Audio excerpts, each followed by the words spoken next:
It's no secret that Iron Mike, the Iron Kid, stands as one of the most brutal and tough punchers in boxing history. While audiences created more and more hype around him, his knockout power continued to instill irrational fear in his opponents. Just the thought of standing in front of him made the entire heavyweight division tremble in fear at the peak of his career.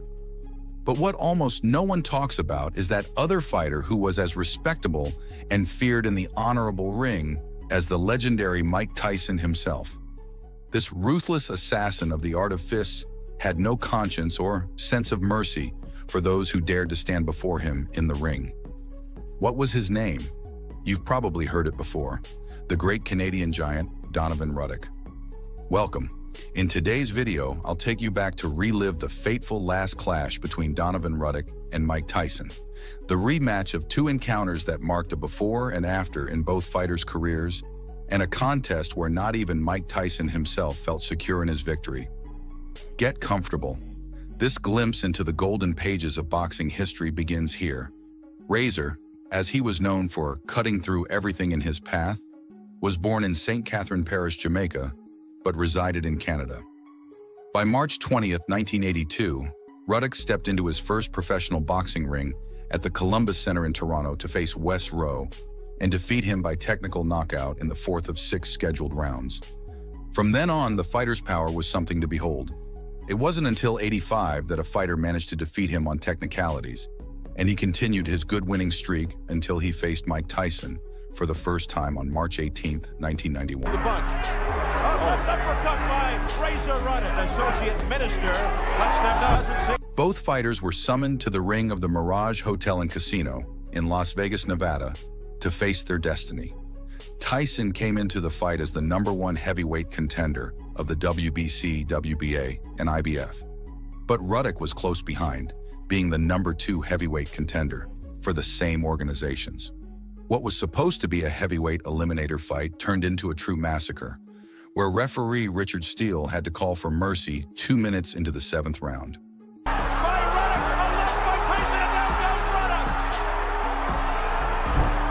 Although Ruddock tried to become the active aggressor in the fight during the first round, he was quickly intimidated by Iron Mike's offense. This drop in his attacks led him to be cannon fodder, suffering his first knockdown during the second round by a left hook while he was retreating. Ruddock immediately got up, but he seemed not even to understand how it had happened. By the third round, Tyson made sure to show him what had happened, sending him to the canvas for the second time with a much more dramatic fall. Ruddock got up at the count of 8 and continued the fight, but he had already lost. He bought time with clinches and weak counterattacks until the 7th round, when Tyson made his head dance from side to side with a lethal barrage of punches that caused the fight to be stopped and earned him the victory by technical knockout at 2 minutes and 22 seconds. This could have been the end of the encounter, but the story between these two fighters had just begun. A few months later, on June 28, 1991, Donovan Ruddock and Mike Tyson would meet again in the ring of the Mirage Hotel and Casino in Las Vegas, Nevada, to measure their strength. They were still maintaining their positions on the heavyweight contender list, and it was expected that the rematch could finally determine which of the two was truly the one to beat at that time.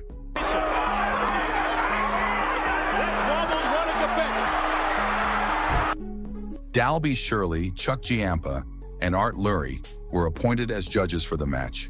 And this time, the third man in the ring was none other than Mills Lane.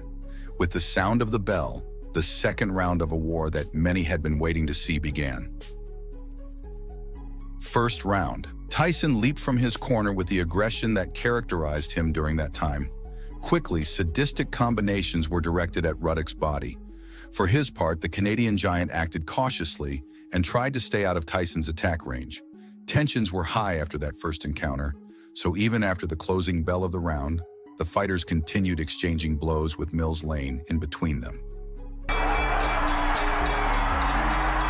they continue after the bell. Second round. Ruddock tried to keep Tyson at bay by extending his left hand, but he was unable to do so.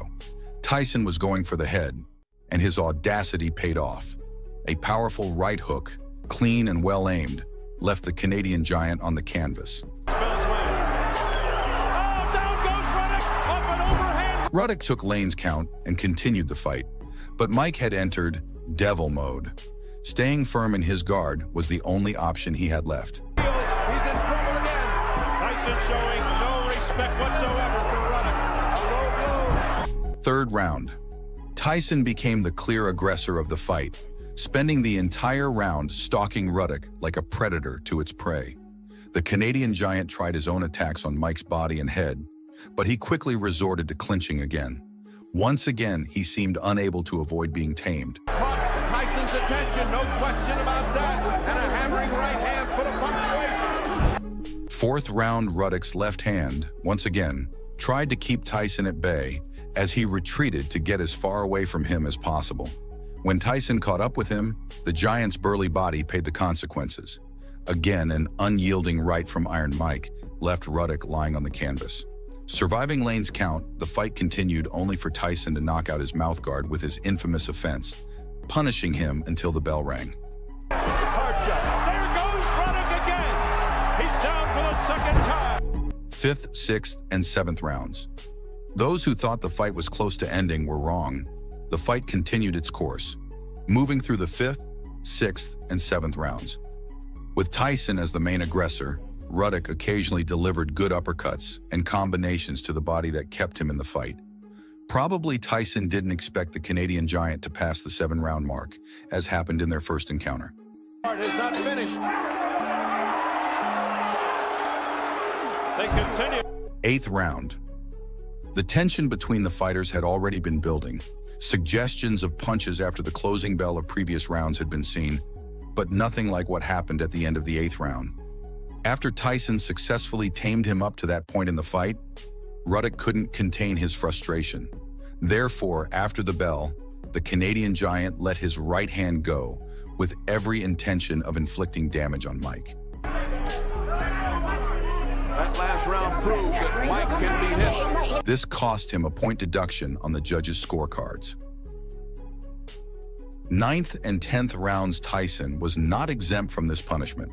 During the 9th and 10th rounds, he had 2 points deducted, 1 in each round, for low blows. Probably these attacks were part of his strategy to provoke Ruddock and initiate close exchanges of punches after the giant had been escaping them for quite some time. He's certainly going to make Holyfield overconfident. 11th round. With the judge's decision just around the corner and 2 points deducted from his scorecards, Tyson didn't come out to play during the 11th round. Although Ruddock had proven to be a tough nut to crack, he never managed to take control of the pace of the fight from Mike. The Razor, instead of cutting through everything in his path, was retreating or clinching at crucial moments. This allowed Iron Mike to show himself as aggressive and determined. Taking away any more points, for fear of affecting a heavyweight championship, a heavyweight fight. 12th round, Ruddock was exhausted for the final round, so now more than ever, he fought to stay on his feet, not to win. He kept his distance as much as possible and shamelessly bet on clinching to avoid being severely injured. Tyson kept advancing until the end. This was going to go the distance. Not many. Certainly not many. Judge's decision. When the announcer took the center of the ring, uncertainty filled the venue. Although Tyson had knocked Ruddock down twice and had been the aggressor throughout the fight, the 2-point deduction could work against him. In Ruddock's corner, only a miracle could be expected. By unanimous jury decision, the verdict in the rematch against one of the giants who gave him the most trouble favored Tyson. Once again, Iron Mike proved his supremacy over Donovan Ruddock. If you've made it this far, I thank you. Remember, the best way to support my content is by leaving a like on the video. Do you think Donovan Ruddock had a real chance of beating Tyson in the rematch? Let me know in the comments. The path to the pinnacle of Mike Tyson's pugilistic career is etched in golden letters with indelible ink, crafted from the blood, sweat, and tears of all those who once tried to defeat him inside the boxing ring. Some more arrogant than others, Iron Mike keeps an extensive list of bodies left lying on the canvas of the most legendary rings across the world. This time, I bring you a countdown packed with utterly destructive jabs, direct hooks to the spirit, and brutal right-hand combinations that made the youngest heavyweight champion in boxing history not only the opponent to beat for so many, but also an untamable animal that others feared merely seeing step into the ring. Early pressure and barrage by Mike Tyson. Well, he's ready for it. He threw his... We hope you're comfortable. Grab your favorite drink, because the level of aggression and violence you're about to witness will keep you hooked until the end of the video, and won't let go until the countdown is finished. Ready for an incredible journey back in time? Don't miss it. Mike Tyson versus Donnie Long. We move to October 9th, 1985, when Mike Tyson and Donnie Long had a date with destiny at the veteran of many historic bouts who is now part of boxing history. We knew this would be a fight to remember through the ages, as it was the first opponent considered legitimately powerful against Mike Tyson. Tyson's record remained spotless with 8 knockout victories, while Donnie struggled with his position, boasting 15 wins, 10 by knockout, and 3 losses. After the first bell, Tyson wasted it with us. The 3 knockdown rule wasn't in effect for this bout, but even before the security count began, Cappuccino stopped the fight, realizing Long was no match for the enraged Tyson. It was one of the best and shortest fights you can watch if you have 2 minutes of time. After this lethal beating, Tyson simply kissed the cameras and didn't say a word to the audience. Of Tyson, raw and Mike Tyson versus Mitch Green. We go back to 1986, specifically to May 20th, a day that may seem like just another for some, but for true boxing lovers, it was the great night when Mike Tyson and Mitch Green clashed in the ring at Madison Square Garden in New York City. George Colon, George Gabriel, and Pat Dolan were the judges for this bout. The critical and well-experienced eye in boxing had to point out a clear winner in case the fighters' punches didn't do it, and they were right, as the fight had no knockouts. Tyson came into the match with a very clean record of 20 victories, 19 of them by knockout, unlike Mitch Green, who arrived with 16 victories, 10 by knockout, 1 loss, and 1 draw. It was anticipated to be a true battle of titans given the knockout potential of both fighters. Tyson showed a lot of energy from the start of the first bell, perhaps seeking to impress his opponent and give him no space or freedom in the ring. 3 times he knocked Green's mouthpiece out of the ring, and other times he left him in shock with short but devastating punches to the head and body.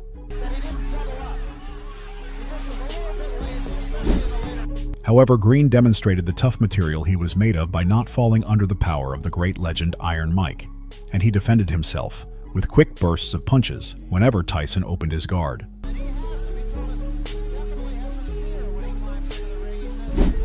In addition to enduring Tyson's powerful right hands, which are certainly not recommended for anyone's health, without a doubt, the crowd of over 6,500 people witnessed a complete show filled with punches from the start.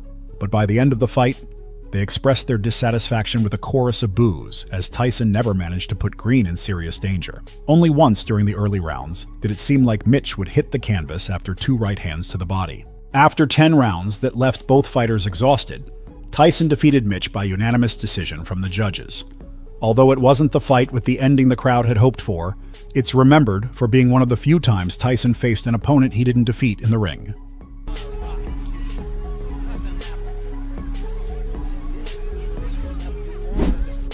Mike Tyson versus Frank Bruno. In 1989, specifically on February 25th, Frank Bruno and Mike Tyson made history by clashing at the Las Vegas Hilton Center in Nevada. This bout was known as Mike Tyson's first defense of the heavyweight title by the Ring magazine, his 5th defense of the IBF heavyweight title, his 7th defense of the WBA heavyweight title, and his 8th defense of the WBC heavyweight title. So many titles at stake. There was a crowd of about 9,870 people, and the average price per ticket to see the show was $700. It was Tyson's first fight in 8 months. Before this, he had never been out of the ring for so long, and everyone was eager to see what would happen. The Iron Mike machine started the fight as usual, very energetic, exchanging blows and trying to intimidate his opponent or force him into a defensive position. In his own corner, he landed a right hand directly to Bruno's jaw with enough force to knock him down, making it clear that he hadn't spent those 8 months completely retired. The crowd erupted in applause as referee Richard Steele counted to 8, allowing Bruno to return to the fight. However, Frank Bruno started playing dirty, landing a punch to Tyson's neck, for which a point was deducted. But what no one expected was that Bruno would recover by the end of the round, using his right hand to Tyson's face to immobilize him, and then his left hand to land a full hit.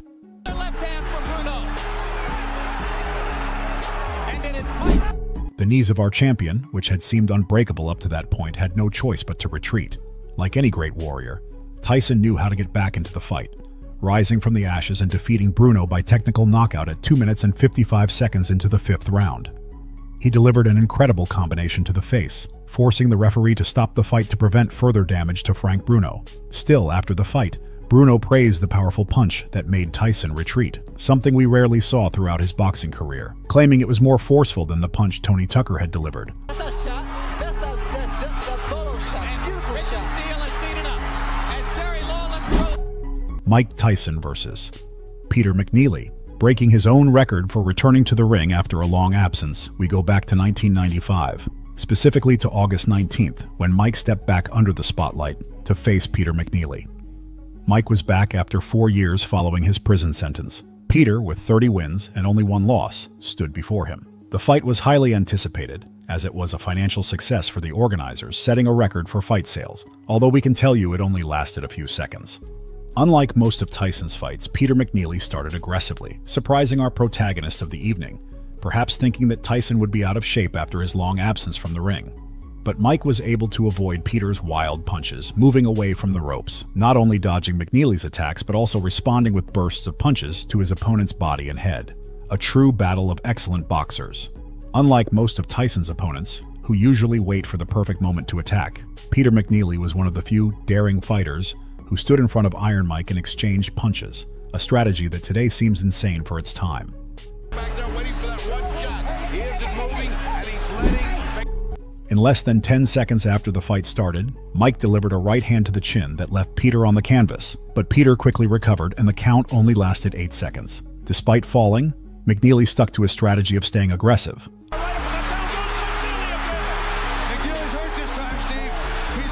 Although it wasn't going to be easy, as both fighters were exchanging powerful punches that echoed throughout the venue. In less than 20 seconds after the first knockdown, Tyson landed a strong right hook, which knocked McNeely down again. That was when Peter's manager entered the ring to stop the fight, as his fighter was taking too much damage and in just the first round. This simple yet very kind act was enough for the referee to stop the fight and declare Tyson the winner by disqualification. A spectacle you can watch in full color. For many, it would have been a shame to pay so much money for Mike Tyson's return after 4 long years, only to see him for just 1 round.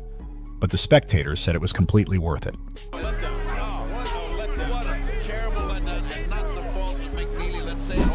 Mike Tyson versus James Smith. Let's go back in time once again to March 9th, 1987 at the Las Vegas Hilton in Nevada for an incredible spectacle. Mike Tyson versus James Bone Crusher Smith, a fight that was etched into history despite its controversial ending, which still sparks heated debates today. Unlike other Tyson opponents, James Smith decided not to run away like a rat throughout the fight, but to fight fire with fire. This fight marked Tyson's first defense of his WBC heavyweight title and James Smith's defense of his WBA heavyweight title. Both contenders were more than ready to give it their all in this 12-round bout. Iron Mike came into the fight with a clean record of 28 fights, 26 of them by knockout, making him the favorite, while James Smith had 19 fights, 14 victories, and 5 losses. The fight lasted not due to an exchange of punches, but because James Smith hung on, even receiving 2 penalties from the referee for his blatant attempts to clinch Tyson when he could no longer dodge. However, the strategy seemed to work as Tyson grew increasingly frustrated by Smith's defensive approach, often resorting to shoving him in hopes of landing a decisive blow. Tyson managed to hit Smith with powerful shots to the body and head on several occasions, but none had the strength to knock him down. 16-9, 15-9. Perhaps because Smith always ended up clinching, a tactic allowed to a certain extent. The fight dragged on to the 12th round, with Tyson visibly frustrated by his prey playing it safe. A bit like the dentist getting a nice fella on the way in before he's about to perform. At the end of the fight, the judges scored 119, 107, 119, 107, and 120, 106, resulting in a unanimous decision in Tyson's favor. Spectators remarked that the fight had the potential to be more exciting, considering both were world-class champions. But Smith's defensive strategy made it dull, with everyone guessing the winner by the 6th round. I think Tyson did.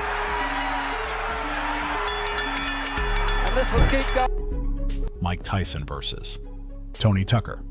You might have been left intrigued when Tyson mentioned that Frank Bruno's punch was stronger than Tony Tucker's, since both managed to make him retreat. In this fight, you'll see why. Here we find Tyson in a bout where his opponent managed to finish standing but endured the worst beating of his life. On August 1st, 1987, the Hilton Center in Nevada once again hosted Tyson. This was a title unification bout.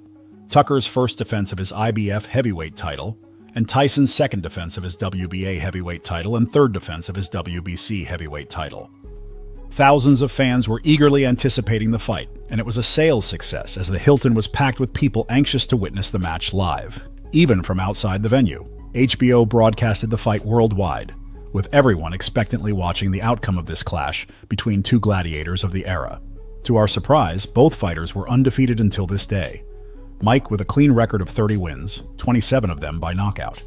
But even more surprisingly, Tucker had an even better record, 34 wins, 29 by knockout. Without a doubt, this was an unusual fight. One of them would lose their undefeated status, even if it was by decision.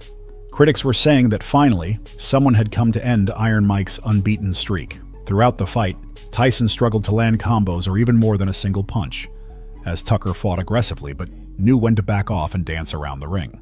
Tucker's punches also packed power, shaking Tyson's head in the early rounds. However, as the rounds went on, Tucker began to lose stamina, ultimately surpassing the 12-round mark. Another right hand by Tucker.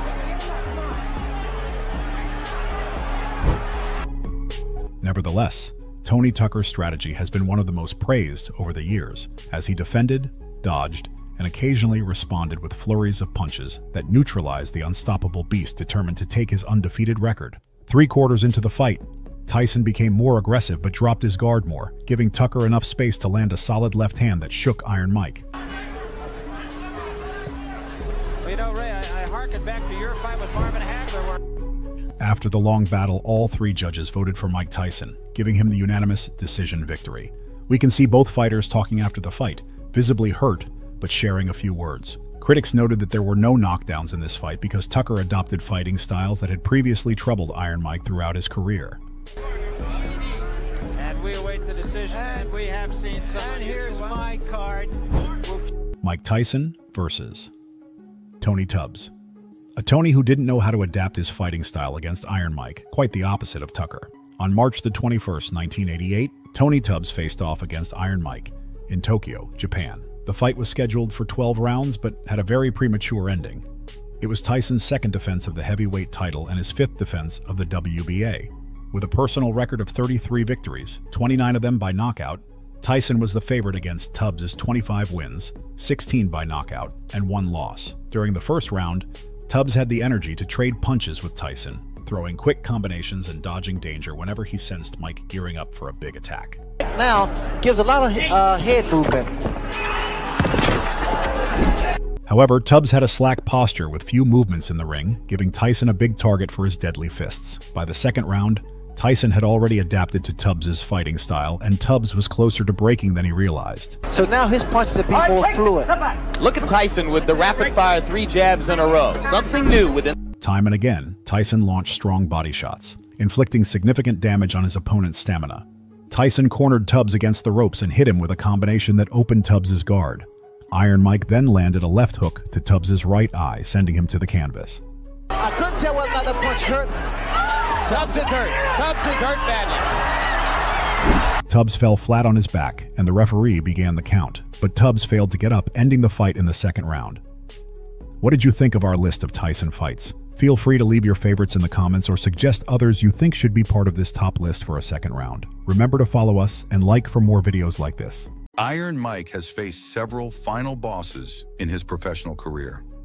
One of them was Evander Holyfield in a long-promised battle that took years to materialize and left no one indifferent. Welcome. Here you will learn the entire story behind the first encounter between Evander Holyfield and Mike Tyson, 2 warriors destined to battle it out on more than one occasion.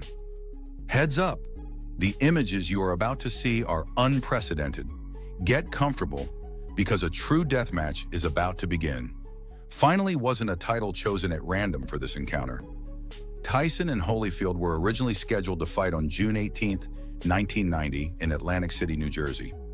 Tyson, who was then the undisputed world heavyweight champion, was guaranteed $22 million, and Holyfield, the undisputed #1 heavyweight contender, was guaranteed $11 million. However, these plans were scrapped when Tyson lost the title to James "Buster" Douglas by knockout in the 10th round on February 11, 1990, in Tokyo, Japan.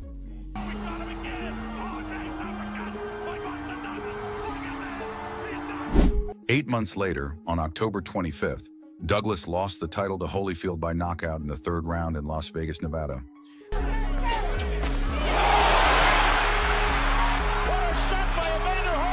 The second scheduled fight between Tyson and Holyfield was to take place on November 8, 1991, at Caesars Palace in Las Vegas. It would be Holyfield's second title defense, and he was guaranteed $30 million. This time around, Tyson was only guaranteed $15 million. But on September 9th, Mike was accused of raping a contestant in a beauty pageant in Indianapolis, Indiana. Although some believed the fight should have been canceled, all signs pointed to it proceeding as planned. Then on October 19th, it was announced that Tyson had injured his ribs, and the fight would have to be postponed. Since Mike's trial was scheduled to begin on January 27, 1992, it was decided not to speculate on a new date for the bout. On February 10th, Tyson was found guilty of rape and sent to prison. On March 25, 1995, Tyson was released. The incredible Iron Mike proved he was back, regaining his World Boxing Council heavyweight title with a 3rd-round technical knockout over Frank Bruno on March 16, 1996. He also regained the World Boxing Association heavyweight title with a 1st-round technical knockout over Bruce Seldon on September 7, 1996. His mandatory challenger was Lennox Lewis, but Tyson knew he had unfinished business with Holyfield. So Mike relinquished the World Boxing Council title and accepted his destiny. With $30 million guaranteed, compared to Holyfield's $12 million, arrangements were made. Finally, on November 9, 1996, what fans of the sport had been waiting for so many years materialized. There were no more excuses, and an incredible crowd of over 16,100 people gathered at the MGM Grand in Las Vegas, Nevada, to witness the promised duel. This time, Tyson was to defend his World Boxing Association title for the first time. Holyfield stepped into the ring with a professional record of 32 victories, 23 of them by knockout, and 3 losses. Tyson entered with 45 victories, 39 by knockout, and just 1 loss. To closely follow the match, Dalby Shirley, Jerry Roth, and Federico Vollmer were called in as judges. The 3rd man in the ring was none other than Mitch Halpern. First round. Tyson lunged at Holyfield, unleashing the beast he was in his early days. The clash of power between the two fighters produced the first clinches. Tyson threw his right hand at Holyfield, aiming to make this one of the shortest fights of his career, but he didn't connect. When Holyfield found himself in trouble, he resorted to clinching. When he wasn't, he counterattacked, showing why this fight had been worth the wait for so many years.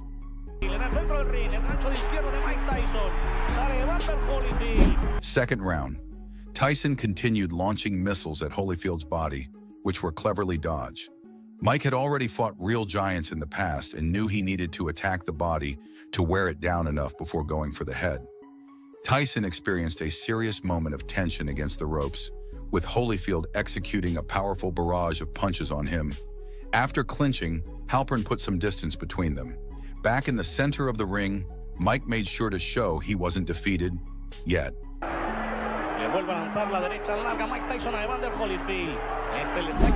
Third round. As soon as the bell rang, Holyfield grabbed Tyson's body. There wasn't a clear aggressor, even in the 3rd round. Both fighters aimed to hurt each other. Even the clinches were situations that could escalate further. Holyfield seemed successful in pushing Tyson against the ropes, although the champion didn't stay there long. In the center of the ring, the fearsome exchanges occurred.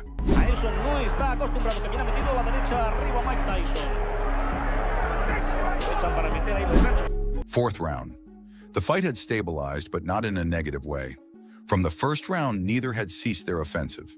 After each bell, an incredible clash of forces took place. As the clock ticked on, the endurance of the fighters began to take on more significance. Which of them would exhaust their energy first and allow the other to dominate Nonetheless, the clinches still seemed to work for Holyfield to neutralize Tyson's fierce offense and buy some time. Bien le ha mandado la derecha recta Evander Holyfield al mentón de Mike Tyson. 5th round. Holyfield tried his luck exchanging punches with Tyson at the beginning of the round. Quickly, Tyson showed superiority by neutralizing his offense and dominating him. Holyfield had no choice but to resort to clinching and trying to survive the round. Ha cambiado la táctica en este quinto asalto. Ha metido los dos ganchos Tyson. 6th round. Tyson started the round by pushing Holyfield back to the ropes. Even in the clinches, Tyson had studied Holyfield enough to keep attacking the body. Holyfield seemed more concerned with containing Mike's ferocious offense than with launching his own attacks. But out of nowhere, a left hand landed on Tyson's jaw, sending him to the canvas. Getting up immediately, Tyson managed to fight until the end of the round. A llover bastante menos, se fue a la lona Mike Tyson. Llegó el gancho de izquierda. 7th round. Holyfield didn't come out in the 7th to finish Tyson, and this cost him. His lack of aggression allowed Mike to regain the ground he seemed to have lost after that knockdown. With clinches, Holyfield seemed resigned to fighting to survive rather than to attack. Perhaps that knockdown would give him an edge on the judges' scorecards. The cut above Mike's left eyebrow, caused by a headbutt, needed to be checked by the ringside doctor, who cleared him to continue. But Mike's killer instinct told him he needed to act quickly before it affected his performance. Falló el golpe, le buscaba el mentón a Holyfield. 8th round. With Holyfield fighting to survive, Mike created scenarios that favored his offense. If Holyfield initiated an exchange, he ended it with a clinch. Tyson evaluated Holyfield's responses to plan his final strategy. Cruza a la derecha Holyfield, a Tyson para que no entre, toca con la izquierda Mike Tyson. 9th round. Tyson had a huge target on his left eyebrow, and Holyfield knew he had to attack it if he really wanted to hurt him. Holyfield intended to start exchanges, but he ended them with clinches once Tyson began to win them. With a knockdown in his favor and Mike's face bleeding, it was easy to see Holyfield as the aggressor in the fight. Still, Mike was far from giving up.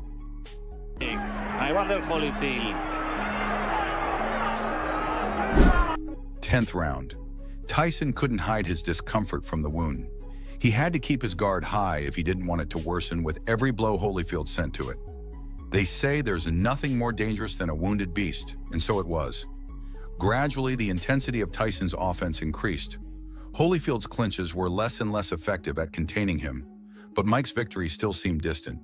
During the last 30 seconds of the round, Tyson had to endure a barrage of punches from Holyfield that made him stagger until he hit the ropes and bounced back. For the first time in his career, Iron Mike knew what it meant to be saved by the bell. Otra vez la derecha de Evander Holyfield, sabe que le han llegado muy bien esas manos. Esa combinación durísima, la derecha, Tyson se va. 11th round. Holyfield hadn't finished Tyson in the 2 opportunities he had, but as they say, the third time's the charm. At the start of the 13th round, Holyfield picked up where he left off.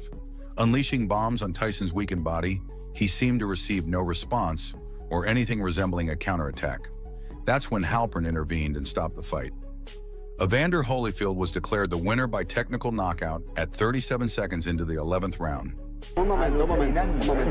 En el fondo, establece el boxeo sin ya te... If you've made it this far, thank you. Remember, the best way to support my content is by leaving a like on the video.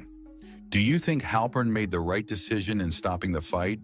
Or did Tyson still have something left to give? I'll read your comments. When we think of Iron Mike, we often picture the young knockout machine who finished off his opponents in seconds. However, the great Iron Mike also suffered harsh defeats that, just like his victories, are gems in the recent history of boxing. In today's video, I invite you to relive 5 of these defeats while learning about the factors that worked against someone who was once the youngest heavyweight champion in history. Get comfortable. You're about to witness authentic massacres. Mike Tyson versus James Buster Douglas. It was 1990, and Mike Tyson had already made a name for himself among the new wave of boxers by becoming the youngest heavyweight champion in history. But with this great honor came the need to stay ready for challengers, like vultures, who wanted to snatch the title from his hands. One of them was James Buster Douglas. Having debuted as a professional nearly 10 years earlier, on July 23, 1981, Douglas had navigated the sport with ups and downs. Therefore, probably no one thought he would pose a real challenge to the mighty Iron Mike. However, on February 11, 1990, in the ring at the Tokyo Dome, James "Buster" Douglas would show that he had what it took to shatter Mike Tyson's invincible image. During this fight, Tyson was defending the IBF heavyweight title for the 7th time, the WBA title for the 9th, and the WBC title for the 10th. Ken Morita, Larry Rosadila, and Masakazu Uchida were appointed as judges, and they wouldn't escape criticism for the controversial outcome. Entering the fight against Douglas, Tyson was already scheduled to face Evander Holyfield, who was the #1 contender for the WBA, WBC, and IBF. This bout was supposed to take place on June 18th in Atlantic City, with Tyson set to earn a purse of $22 million. On January 18, 1990, Douglas's mother suffered a stroke. Just 23 days before the fight, Douglas lost the great love of his life. In betting houses, he was never the favorite. Everyone wondered what he was doing facing Mike Tyson at a time when it was almost impossible to think of Mike being defeated. However, after his mother's death, his trainer and uncle, J.D. McCauley, assured that Douglas would use all his pain and turn it into something positive. But it wasn't just a presumption. Those around him felt a new determination when he returned to training after the funeral. Close sources claimed he was dedicated like never before. On the other hand, the New York Times reported days before the fight that the greatest enemy of Iron Mike was himself. According to the article, Tyson had fallen into a self-destructive cycle by not training properly, failing to prepare for his match, and even distancing himself from experienced boxers. Despite expressing confidence in Mike, suggesting that the safest bet was a crushing victory for Tyson over Douglas in just a few rounds, they doubted his sanity by also indicating that, according to reports coming from Tokyo, the champion was sabotaging his own reign. Under this scenario, with Octavio Mayran as the third man in the ring, the fight began. Fight summary. From the start, Douglas controlled the pace of the fight. From the outside, he worked towards victory with a strong jab, successfully halting Tyson's advances every time he went on the attack. Keep in mind that Carl Williams looked pretty loose and relaxed against Tyson until Williams on the undercard of Tyson Spinks and floored him twice in the early rounds with the left jab. See, Mike has to be careful also because Mike's standing. In the early rounds, the incompetence of Tyson's new trainers, Aaron Snowell and Jay Bright, became evident. Because he takes a move, he steps to his right, give a little angle. Douglas giving. So as opposed to the one big punch. But that put you in a lot of trouble. Douglas accurate with the jab. Yes. Good enough hook Douglas right again with the left. By the 5th round, Mike's left eye had already begun to swell. Curiously, Tyson's corner did not have an ice pack, a standard piece of equipment to soothe the fighter's injuries. Therefore, they had to improvise by using a gloved hand with ice to try to reduce the swelling between rounds. With just 6 seconds left in the 8th round, Tyson seemed to tip the scales in his favor after knocking down Douglas with a fierce right uppercut. Here he's against the ropes. I've never seen. And there's a right hand uppercut. However, Douglas was up at the count of 9, and the end of the round allowed him to recover in his corner. In the 9th round, Douglas regained control of the bout. Right to the body, he tries the uppercut again and misses. Douglas comes back with a left and a right. Until that knockdown. The left eye. Tyson needs the ropes for support. Douglas wins. Without the ropes, Mike would have gone down. In the 10th round with a left hook, he shook Mike's newly found confidence. With a right uppercut followed by a deadly combination that ended in a powerful left hook, Douglas sent Tyson to the canvas for the first time in his entire career. Tyson was so disoriented that he put his mouthguard in upside down and tried to get up, but his trembling legs only revealed great weakness. Rolling willingly just to try to get in the shot that will finish things in. Oh, the uppercut. What an uppercut by Douglas. He's down.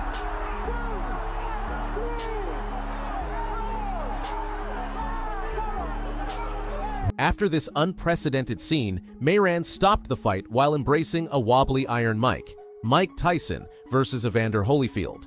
Certainly, Tyson did not start the 1990s on a good note. Despite being able to recover in his subsequent fights, over the years, another significant setback occurred in Iron Mike's career. This time, the author would be none other than Evander Holyfield.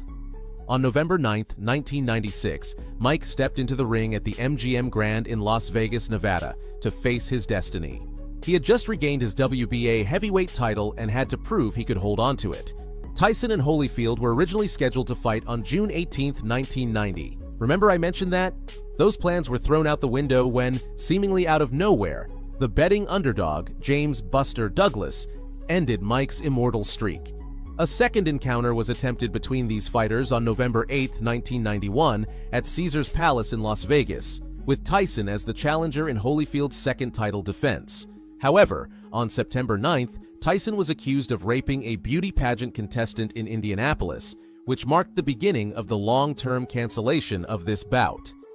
A rib injury postponed the original date, and with a trial set to begin in January 1992, it became impossible to schedule a new date for the match. On February 10th, Tyson was found guilty of rape and sentenced to prison.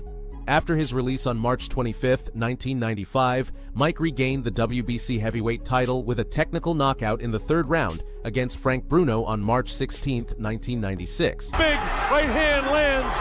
Tyson knows he's got him in big trouble. If he doesn't answer it, Richard Steele. He recovered the WBA title on September 7th of the same year, defeating Bruce Seldon by technical knockout in the first round. Stand straight up there. Now that's not. That was a punch, nice long rest there, but he has felt. Back comes Sheldon. Why didn't he defend both? Mike had to vacate the WBC title to fight Holyfield instead of Lennox Lewis, who was the mandatory challenger. With $30 million as the purse for the fight, Mike probably found a good reason to give fans what they had been waiting for years. "Finally," was the tagline used to promote the match. And, with Mitch Halpern as the third man in the ring, the fight took place. Fight summary. After the sound of the opening bell, Tyson and Holyfield met in the center of the ring. The level of boxing both fighters entered immediately had not been seen in any fight in the previous years. Round after round, both fighters unleashed wild punches. With such a great clash of forces, it was not surprising when the first clinches appeared. Un poquito a la hora de entrar. Holyfield en el centro del ring, el gancho de izquierda de Mike Tyson, interviniendo bien en el combate. Falló la izquierda, pero es impresionante la que se está montando a la derecha de Mike Tyson. Se metió.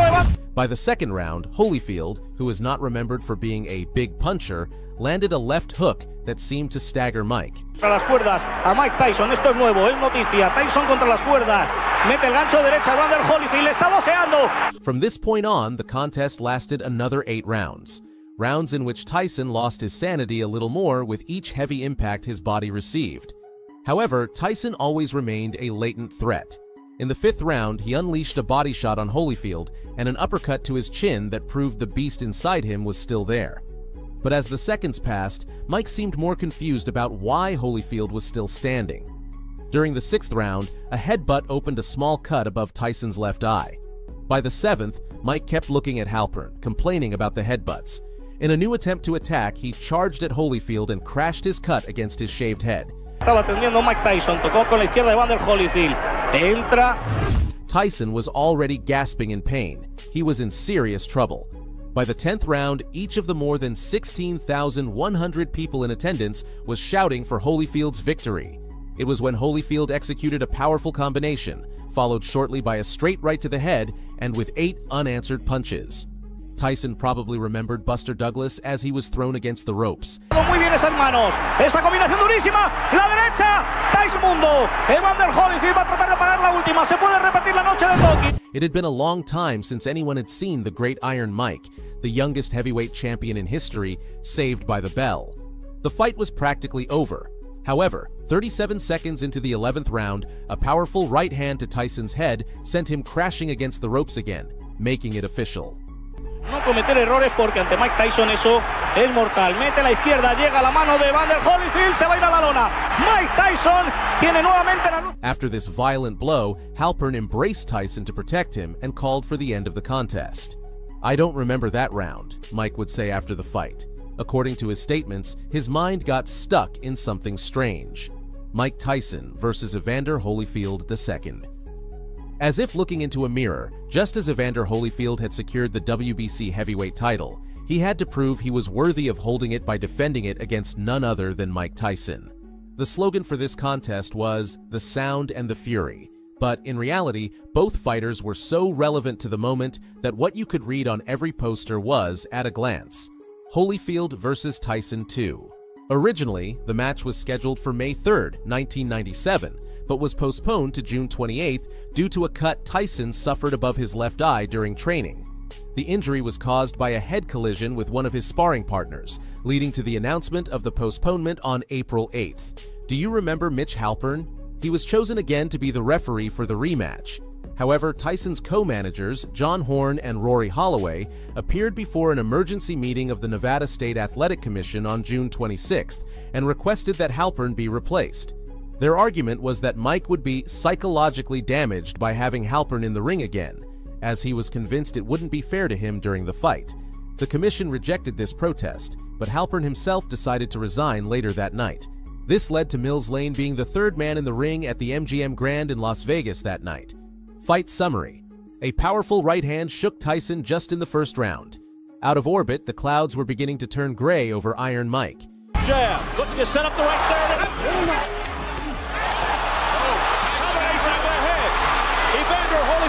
In the second round, Tyson threw his own right hand just as Holyfield was starting to unleash a powerful left hook. As Mike leaned in to take the punch, Holyfield ducked, and their heads collided, opening a cut above Tyson's right eye. Tyson, something we didn't see in the first fight. Lane called for some time and informed the ringside officials that the cut was caused by a headbutt. Tyson seemed to recover during the third round after losing the first two on the judges' scorecards. Mike managed to land a couple of good right hands on Holyfield, but it was only the moment of glory before the final descent. In the last minute of the round, while both were clinched, Tyson bit off a piece of Holyfield's right ear. First fight. Holyfield stepped back and jumped in the air, screaming in pain. Tyson, out of control, walked behind him and pushed him against the ropes. Lane, alert, stopped the action and deducted 2 points from Mike, who claimed that the damage to Holyfield's ear was caused by one of his punches. However, Lane had seen everything clearly. Once the fight resumed, Tyson bit Holyfield's left ear. At the end of the episode, when Lane was able to assess the bite mark on Holyfield's left ear, he disqualified Tyson. Even after the fight, Tyson continued to defend his stance. From his perspective, Holyfield's headbutts had been intentional, so the bites were merely retaliation. See, look at him. You can see it. You can see it. Look. And look at this. Mike Tyson versus Lennox Lewis. Entering the new millennium on June 8, 2002, Tyson experienced the bitterness of defeat again, this time against Lennox Lewis in the ring at the Pyramid in Memphis, Tennessee. Lewis was to defend for the first time the heavyweight titles of the WBC and the IBF, as well as the heavyweight title of the iconic magazine, The Ring. Incredibly, the defense of these belts began even before both fighters entered the venue. On January 22, 2002, there was a press conference in New York City to officially announce the fight. Tyson was the first to be introduced. He walked onto the stage and fixed his gaze where Lewis was supposed to appear. Once Lewis was on stage, Mike quickly walked towards him. True chaos was about to be unleashed. A bodyguard for Lewis stepped in between the fighters, pushing Tyson back. Tyson almost immediately took an aggressive fighting stance and threw a looping left at the bodyguard. Fortunately, he missed. Lewis, showing no fear, raised his fists and threw a punch as a dozen boxing officials and members from both camps rushed onto the stage. Amidst all the shoving, both fighters fell to the ground. There, Tyson, who had suffered a cut on his forehead, remembered his cannibal side with Evander Holyfield and bit Lewis's leg. In the midst of the fray, WBC President Jose Sulaiman was knocked unconscious after hitting his head on a table.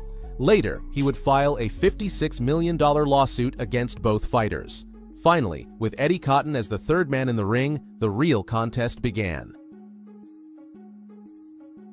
Fight summary. From the first round, the bout turned into a total domination of Tyson by Lewis.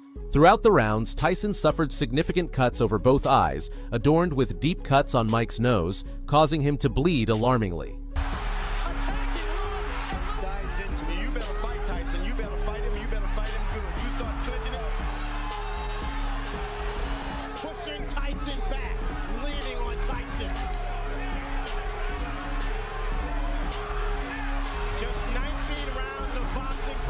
Just as the 8th round was nearing its end, Tyson, who had already been forced to stagger from a series of uppercuts, fell heavily to the canvas after a right hand exploded on his chin. Only 35 seconds were left in the round, and Tyson's attempts to get up were extremely few. Thus, Cotton was able to complete the safety count, leaving Mike out of action. When Cotton reached 10, Tyson's right hand covered his face, eventually bringing it to his side after the official announcement of the knockout, revealing his face stained with his own blood. Hoping that this fight would redeem down hard. You can't take that from him. Right hand from Lewis, and Tyson goes down for the 3rd time. It's over. Mike Tyson versus Kevin McBride. Approaching the true end of Iron Mike's professional career, we have one of the most shocking defeats of his trajectory.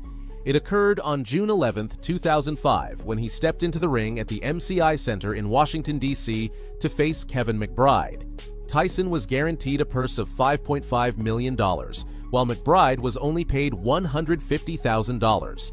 However, according to documents filed in a U.S. bankruptcy court, Mike was expected to receive only $250,000, with most of the purse, after deducting the corresponding taxes, destined for Monica Turner, his ex-wife, and his creditors. Jeff Fenech trained Mike for the fight, who was seen as the clear favorite, as it was not believed that a fighter like McBride could match the legend who refused to retire from the ring due to financial issues.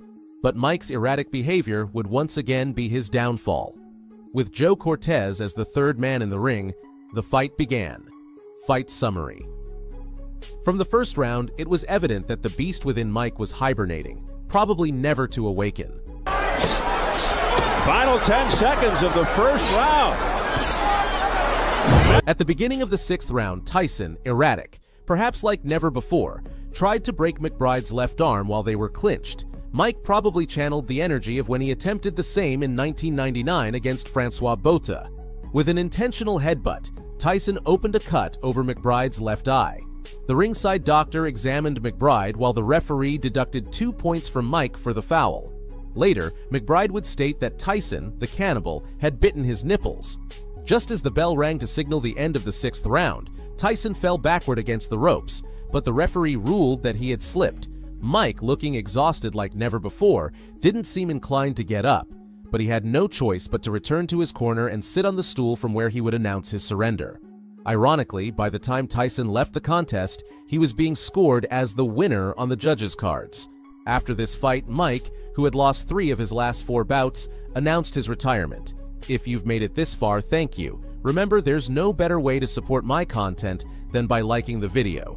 Did you know the full story behind these defeats of Iron Mike? Which one did you find the most intense? I look forward to your comments. Knockouts are part of Mike Tyson's nature. But did you know he wasn't always the one delivering them? Welcome.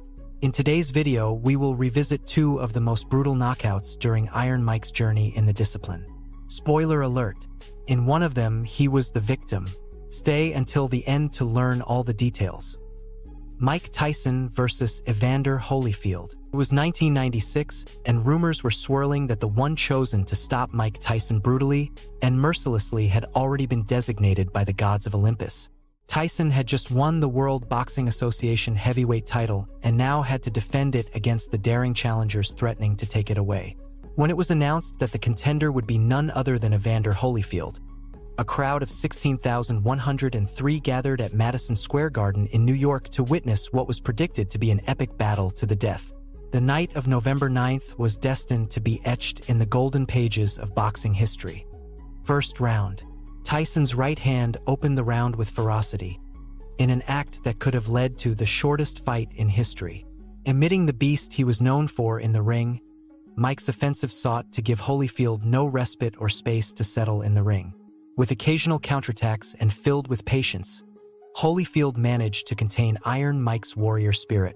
Estudia un poquito a la hora de entrar. Vuelve lo que le mandó Evander Holyfield. Tira a la izquierda arriba, el uppercut. Saca a la izquierda, se agacha, saca a la derecha.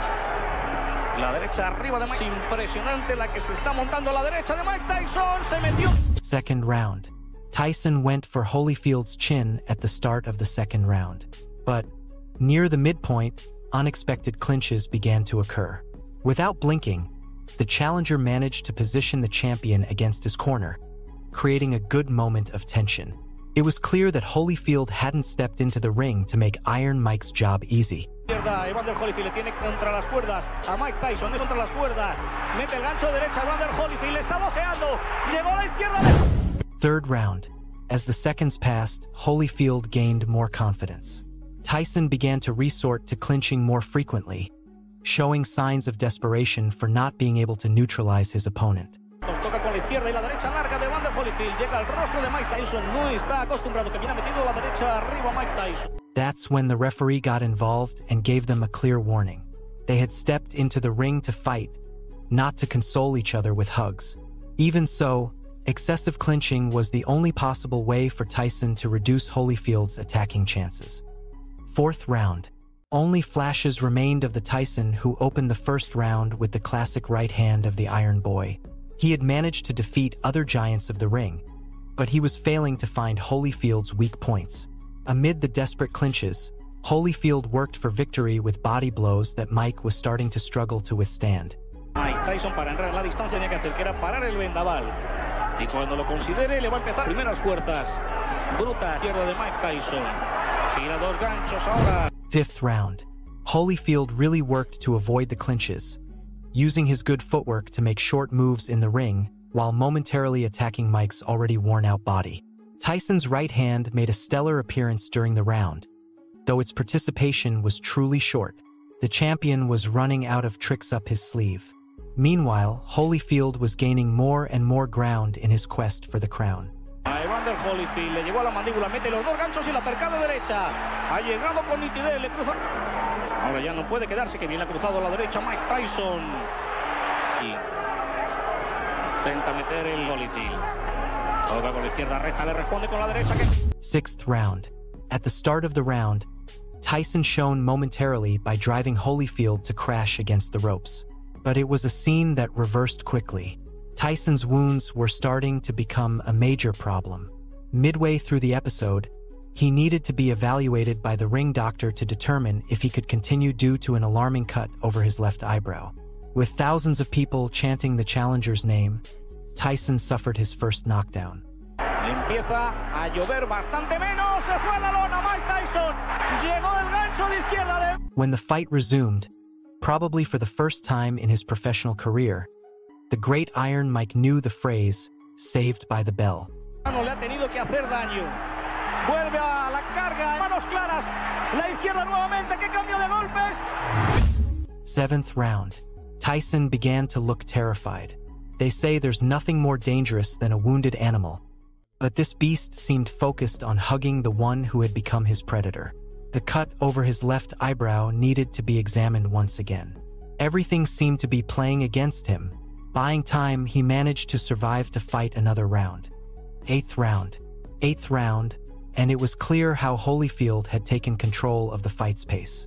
Tyson seemed to counterattack just to show he was still active and to maintain his posture. Inevitably, the clinches continued to be his lifeline. Tyson para que no entre, toca con tira a la izquierda, es más indeciso, cada vez le cuesta más entrar en la distancia, ahí se tragó una mano, saca dos o tres ganchos por fuera. Ninth round. The countdown for Tyson was starting, and he couldn't even imagine it. Holyfield was the predator getting tired of playing with his prey and eventually applied more pressure in his offense. Tyson was exhausted. His attacks were becoming less frequent. Arriba, toca con el jab, Evander Holyfield, el gancho de izquierda abajo. En la percada de derecha, Tyson, llegó la mano, la sintió Evander Holyfield, toca con la izquierda, le cruza nuevamente la derecha el terreno del... 10th round. Tyson tried to exchange a few blows at the start of the round, but quickly returned to the safety of the clinches.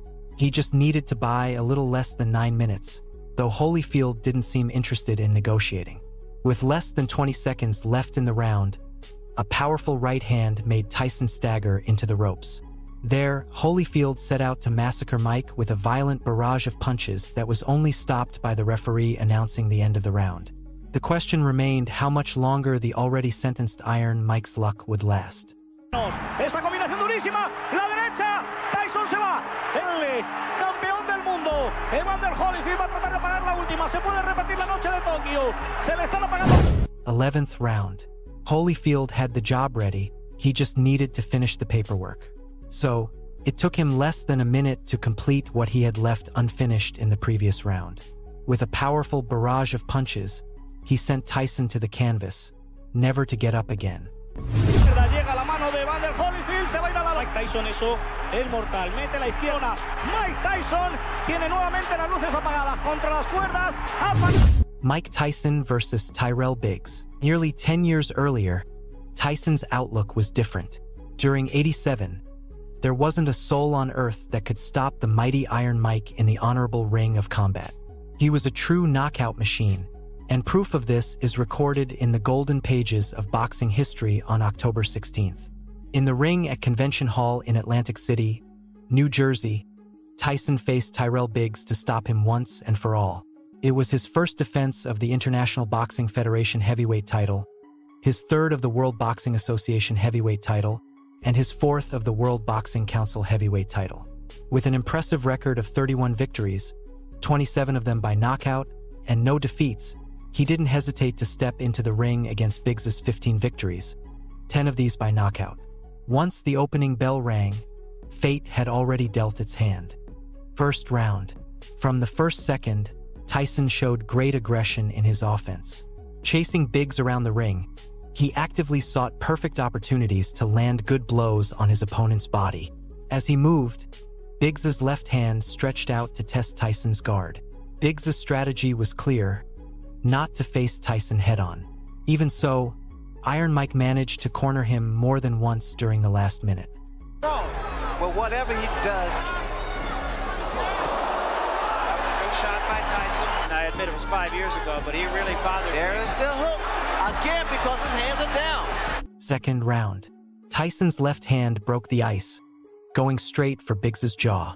The first clinches began to occur. It was Biggs who sought them as an escape route. His movements were starting to fall short, and Iron Mike's fists were reaching him more and more. Keeping that jab consistent. Strong shots from Tyson. With 2 episodes of the fight officially concluded, Biggs still didn't seem to have any idea how to start working on his victory. During the last 30 seconds, this inability to neutralize Tyson's offense took its toll. That was the left hook, Barry. That was the left hook I was talking about. Now, if you finish, say, keep those hands high. Third round.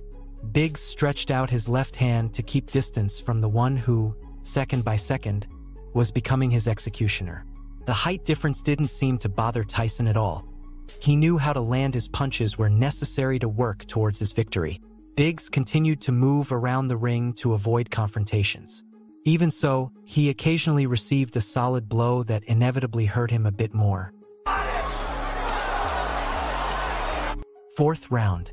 The positions in the ring were clear. Tyson was the predator stalking his prey, a completely reduced Tyrell Biggs. The time for brief exchanges arrived, where Tyson always had the last punch. Start those some uppercuts. He took a big left hand there. 20 seconds before the end, Biggs was caught by a bomb straight to his jaw. A second deadly combination hit him shortly after. With time on his side, the giant Tyrell Biggs knew what it was like to be saved by the bell. Fifth round. Immediately after the bell, Tyson's right hand traveled to Biggs, who received it with a clinch. Biggs feared close exchanges, so he stretched out his left hand to stay safe while continuing to move around the ring. More often, he resorted to clinching to buy time. When this strategy didn't work, he was harshly punished by Tyson's severe offense. It's a good education for the public because the fans... Sixth round. Tyson was starting to tire of playing with his prey, and the combinations he threw were proof of that.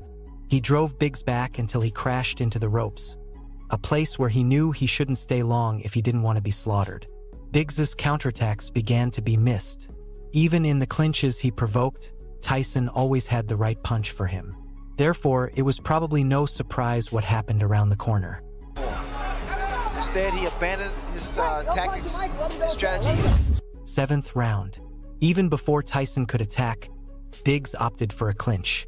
Upon separating, a brief combination drove him into the ropes. He was fleeing, but his escape route was falling short.